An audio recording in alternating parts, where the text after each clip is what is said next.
Ayer a comunidade de Saint Eustáchios a despedir de senhora Leonora Nora Snake Gibbs.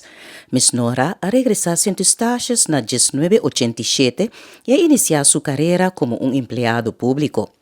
Na 1991, ela vira a primeira mulher elegida para o Conselho Insular de Saint Eustáchios e a serve também como deputado de turismo e rato como secretário de Estado de Assunto Não Constitucional.